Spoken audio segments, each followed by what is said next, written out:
கர்த்தருடைய பரிசுத்த நாமத்திற்கு மகிமை உண்டாவதாக. இந்த காலை வேளை உங்கள் அனைவரையும் ஆண்டவராகிய இயேசு கிறிஸ்துவின் இன்ப நாமத்தில் அன்போடு வாழ்த்தி வரவேற்கிறேன். விண்துளிகள் வாயிலாக இந்த நாளில் சந்திப்பதிலே மிகுந்த மகிழ்ச்சி அடைகிறேன். இந்த நாளின் செய்தியின் தலைப்பானது இயேசு விடுவிக்கிறார். சங்கீதம் 50:15 நான் வாசிக்கும் போது, ஆபத்து காலத்தில் என்னை நோக்கி கூப்பிடு, நான் உன்னை விடுவிப்பேன், நீ என்னை மகிமைப்படுத்துவாய் என்று வாசிக்கிறோம். பொதுவாக அநேக வேளைகளிலே நாங்களும் நீங்களும் பலவிதமான ஆபத்துகளிலே இருந்து வருகிறோம்.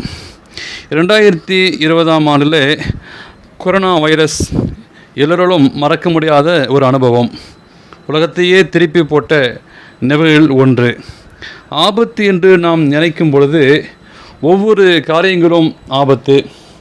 அவற்றிலிருந்து விடுவிக்க நம் தேவன் இருப்பதாக நமக்கு வாக்கு தருகிறார். முதலாவது ஆபத்து வசனம் 12 நாம் வாசிக்கும்போது, சகரியா இல்லாமல் விழுந்து போனார்கள், நமக்கு உதவி செய்ய யாரும் இல்லாத நேரத்தை ஆபத்து காலமாக நாம் கருகிறோம். வேதம் சொல்கிறது, கர்த்தரின் சகாயர் தங்கள் ஆபத்திலே கர்த்தரை நோக்கி கூப்பிட்டார்கள், அவர்கள் இக்கட்டிலிருந்து அவர்களை நீங்களாக்கி இரட்சித்தார் என்று வாசிக்கிறோம். சங்கீதம் 107:13. இரண்டாவது ஆபத்து வசனம் 107:18 பார்க்கும்போது, அவர்கள் மரணவாசல் பரியந்தம் சமீபமாய் இருக்கிறார்கள்.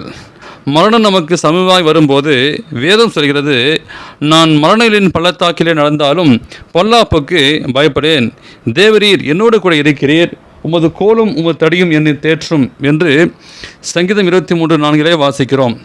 தங்கள் ஆபத்திலே கர்த்தரை நோக்கி கூப்பிடார்கள், அவர்கள் இக்கட்டுகளுக்கு அவர்களை நீங்களாக்கி ரட்சிக்கிறார். சங்கீதம் 107:19 வாசிக்கிறோம். எனவே மூன்றாவது ஆபத்து வருகிறது என்று பார்க்கும்போது, சங்கீதம் 107:27 அவருடைய ஞானமெல்லாம் மூழ்கி போகிறது. ஞானம் குறைபடும் போது ஆபத்தான உணர்வுகள் நம்மை தாக்குகிறது.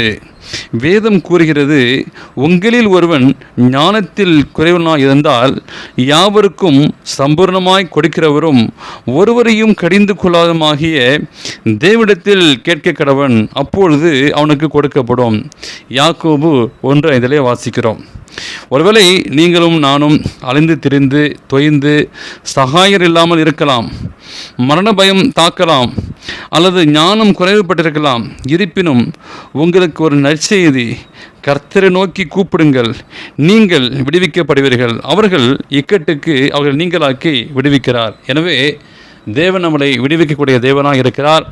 அவரோடு ஒப்பு கொடுத்து வாழும்போது, அவர் நோக்கி கூப்பிடும்போது தேவன் நிச்சயமாக விடுவிப்பார். அப்படிப்பட்ட ஆசீர்வாதத்தை பெற்றுக்கொள்ளுங்கள்.